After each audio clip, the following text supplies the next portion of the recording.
Olá pessoal, aula 18ª, regras de layout baseados nas regras IEC, UL para safety. Tem também regra IPC aí, a 2221 também fala um pouco disso. Gente, esse é um tema, eu percebo que muito pouca gente conhece isso. Apesar de fazer parte, é fundamental quando se quer fazer layouts de placa, né, quando se tem a questão da certificação pela IEC.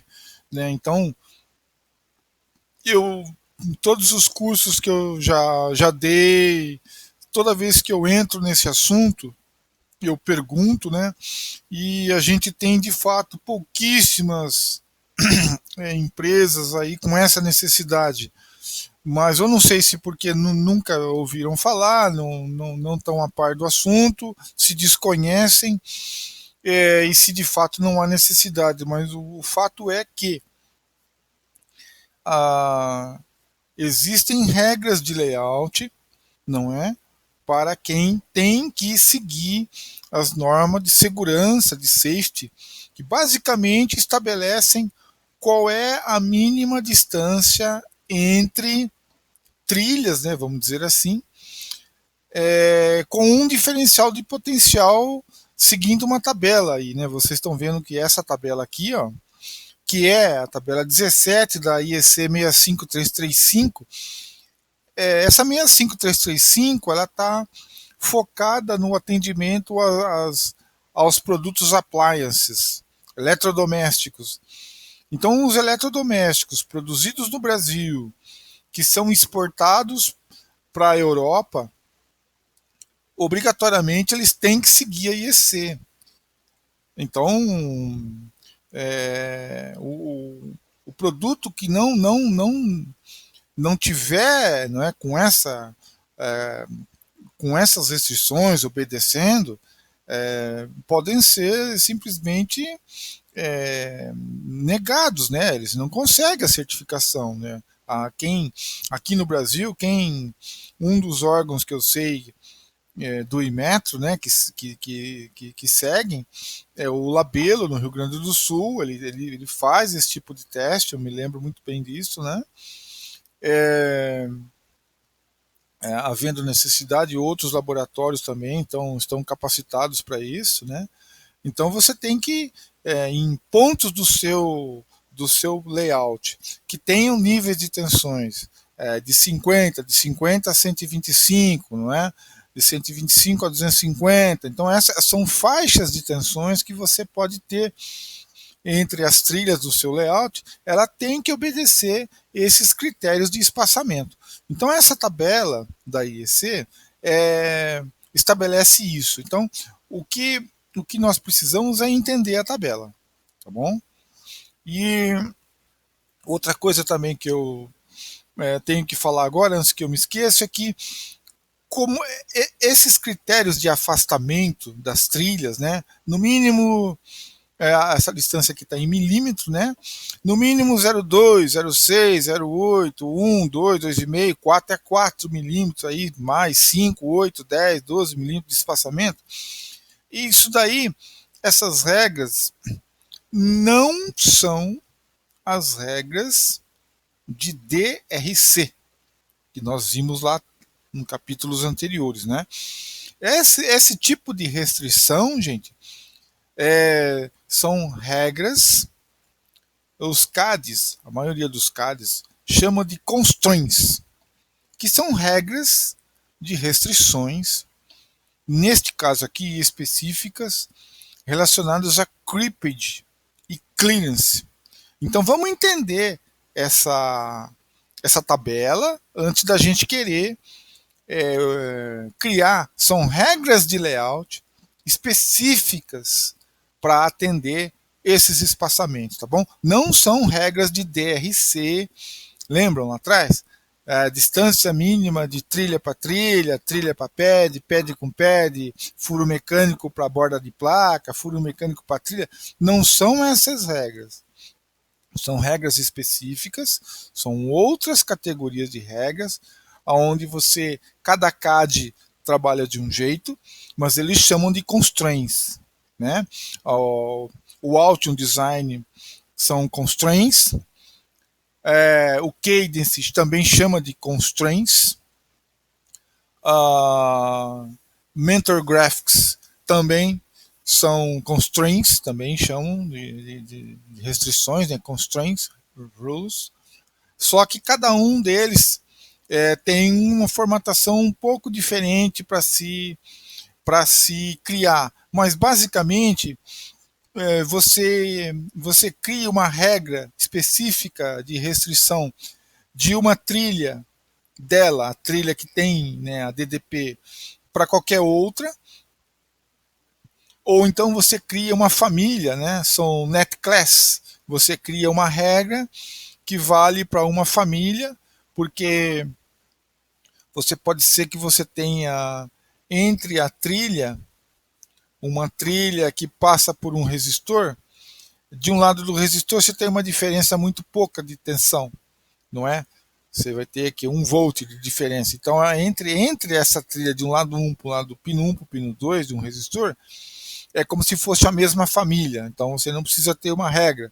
Mas dela para qualquer outra, aí sim, você tem uma diferença grande, então ela tem que ter pelo menos aí de acordo com a tabela. Então, como pelo fato de que muita gente usa isso, então precisa de um capítulo à parte no CAD para aprender a programar o CAD. Tá bom? Aí é uma outra questão. Aqui nós vamos ver as regras e o que você precisa fazer. Então,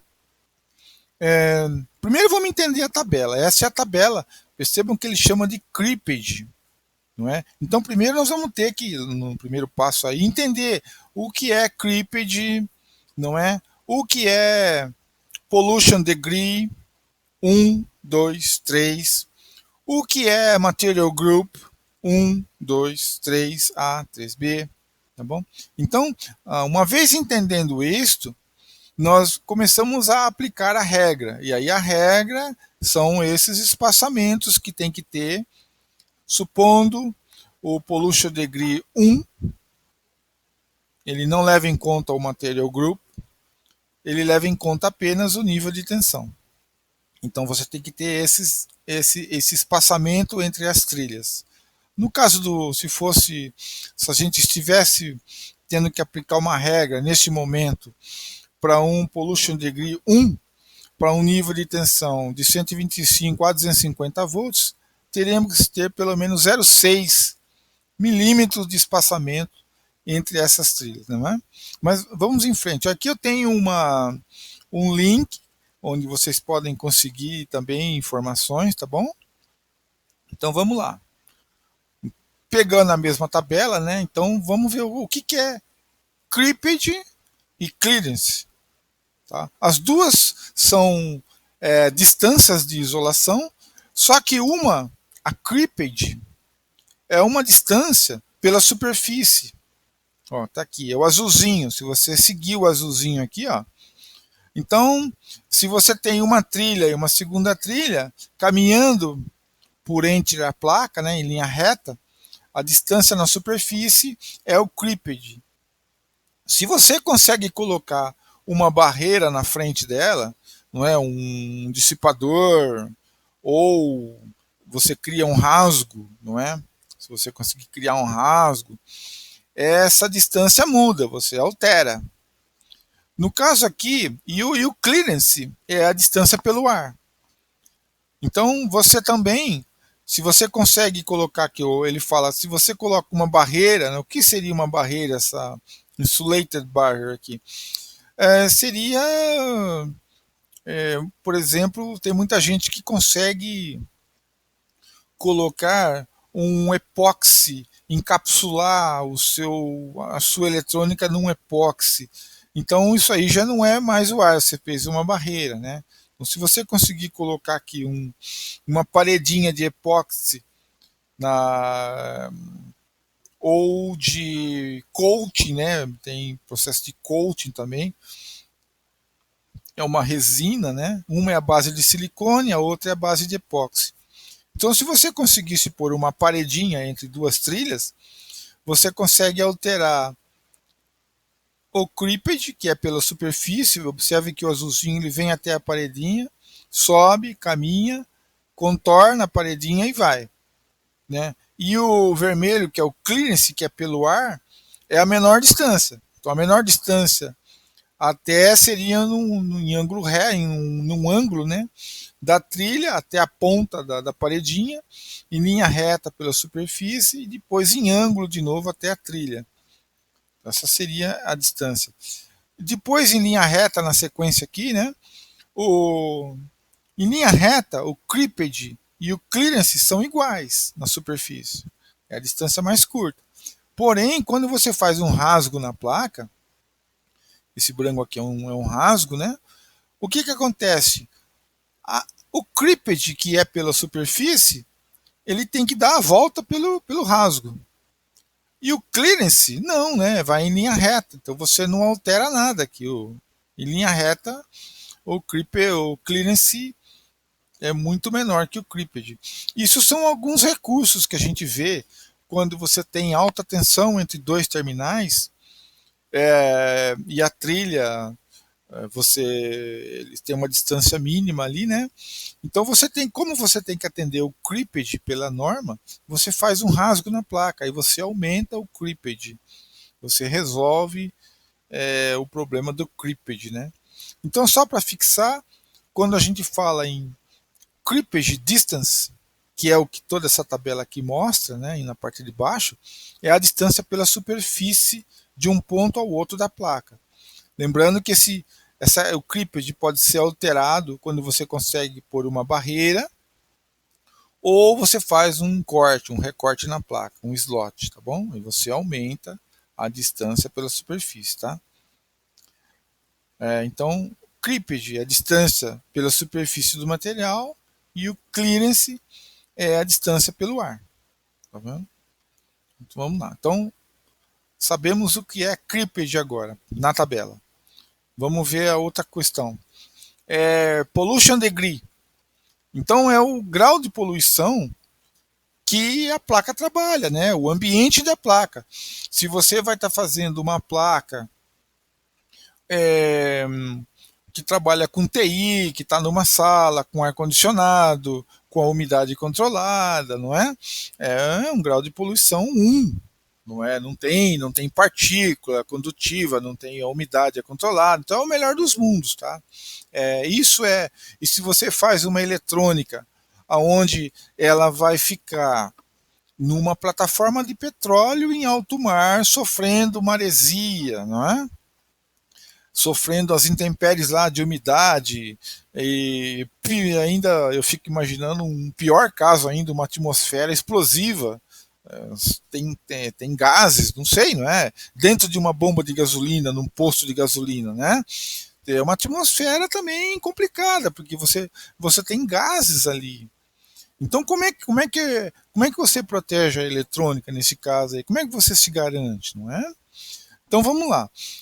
O grau de poluição 1, então, o 1 aqui, é um ambiente sem poluição, seco, não tem ocorrência de partícula condutiva, não tem poeira, né? A poeira não é um contaminante também.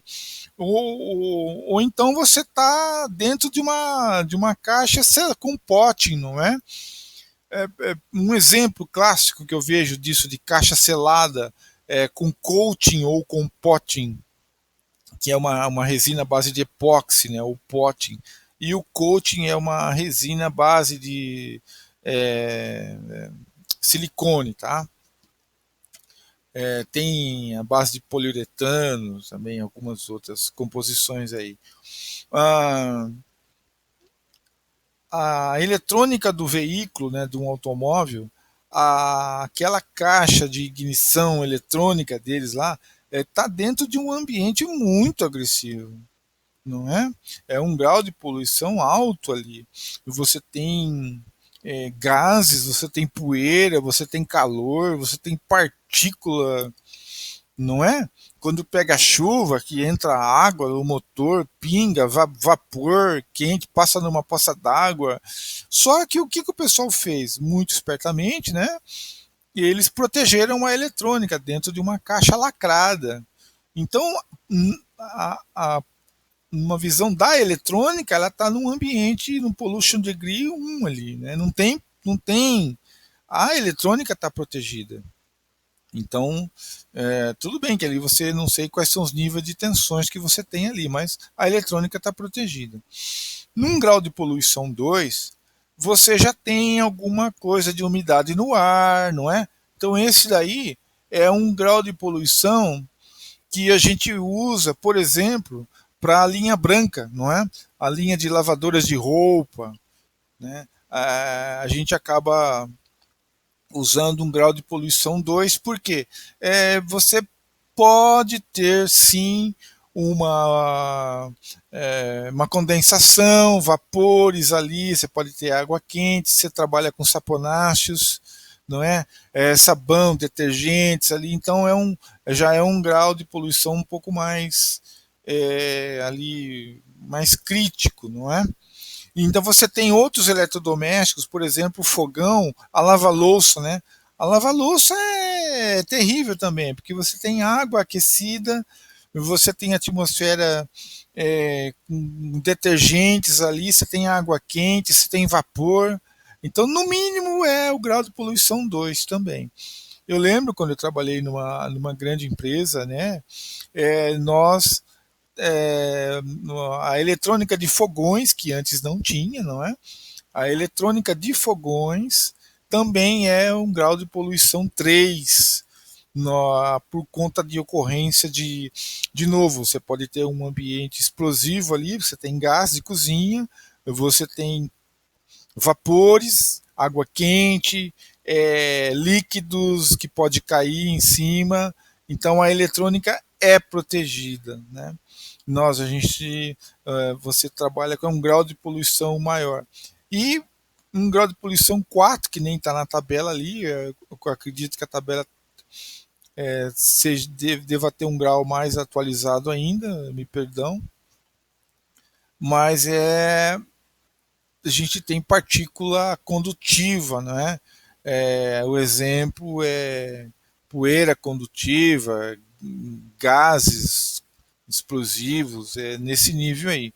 Então, esse tipo de quando a eletrônica está num ambiente desse, é preferível você proteger a eletrônica com resina, resinar a eletrônica. Não é nem questão de você segredo industrial, né? É questão de proteção mesmo da eletrônica para você conseguir trabalhar com layout. Senão você ia ter que, imagina se você não usa nenhuma proteção, e você tem lá os 250 volts lá, né, nessa mesma faixa de 125 a 250 volts, você pode ter uma exigência de 0,6 milímetros até 4 milímetros, se você não usar nada.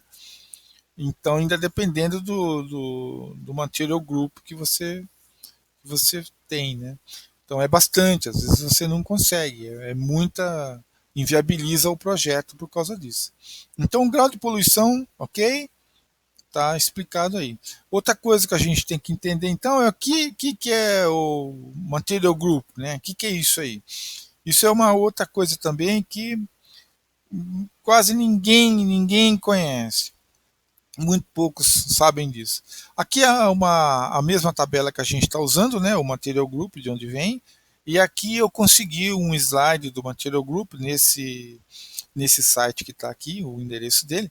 Mas é referente a IEC 60950, que é também uma master aí nessa área de eletrônica.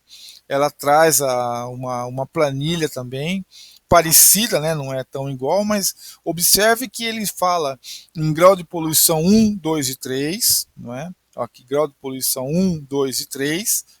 Na tabela da 65335 também tem grau de poluição 1, 2 e 3. Ele fala de material group 1, 2, 3, 1, 2, 3, 1, 2, 3 para cada um, né? Então ele tem material, que é o que nós estamos vendo agora, material group. Ele tem nível de tensão, né? Aqui também tem nível de tensão, olha. E aí ele diz para uma isolação básica ou uma isolação reforçada, né? Ou seja, por via das dúvidas, vamos deixar ainda uma isolação duplicada, ou assim, reinforced, okay? Duas vezes uma isolação convencional. Aqui.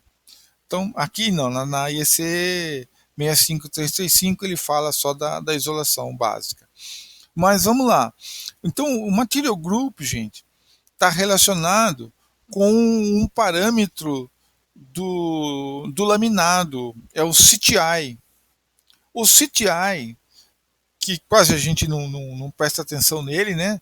Nós estamos sempre olhando para o FR4, né? E nós nem especificamos quando a gente vai mandar fabricar a placa, a gente não especifica o CTI, simplesmente é FR4. Então, quando você não especifica, provavelmente o fabricante vai te fornecer o, o grupo geral, né? O default dele. O default dele, com certeza, vai ser o grupo que é o mais barato, né? É custo isso daí. Então, o grupo mais barato é o grupo 3. Então, o grupo 3 ainda tem 3A e 3B, que é o nível de isolação. O CTI tem a ver com o grau de isolação da placa. Então, existe um teste da IPC que diz como que deve ser feito esse teste de CTI. De novo, aqui tem laboratórios no Brasil que fazem esse tipo de teste, não é? O Labelo é um deles, que eu sei. De novo aqui, né, falando das nossas. Se eu souber demais, eu falo de mais entidades aí. Que fazem esse tipo de teste, gente. Então, é um teste criterioso da IPC que estabelece que você tem que ficar gotejando um produto solvente que eu não sei a composição dele durante de tantos em tantos tempos e não pode haver uma condução elétrica lá entre uma distância X lá de polegada. Então, por aí você classifica o CTI do material. Então, existem os CTIs de 100 até 175 volts, que é o default, é o que a maioria vai ter. Então, se você não especificar nada, você vai ter que trabalhar sempre no grupo 3, ó, de acordo com o grau de poluição seu. Aí o grupo 3 é o pior caso, né? É a distância maior. Isso significa você ter um cuidado na escolha, inclusive do conector que você está usando. Porque se você tiver um 200 volts já logo na entrada do conector e você estiver usando, for uma categoria, por exemplo, Material Group 2, você não especificou o Material Group, então supõe-se que é grupo 3. Você tem que ter pelo menos aqui, olha, 2,5 milímetros de espaçamento entre os terminais, não é? Supondo aquela mesma faixa de tensão. Então, isso daí implica em você escolher um conector adequado para você não ter conflito logo na entrada, não é?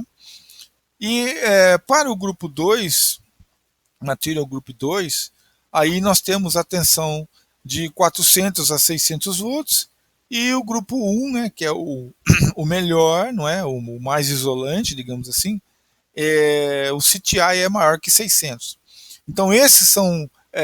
Existe FR4, existe o material FR1, existe o 101, 103, mas tem que ir no fabricante, não é? E especificar o FR4, o material que você quer. Ele tem part number, tem código, não é? Se você for no site da Dozan, da Kingboard, da Rogers, se bem que Rogers mas tem também, da Isola, e entre outros fabricantes aí, é preciso tomar cuidado, não tem só o FR4 e pronto, não.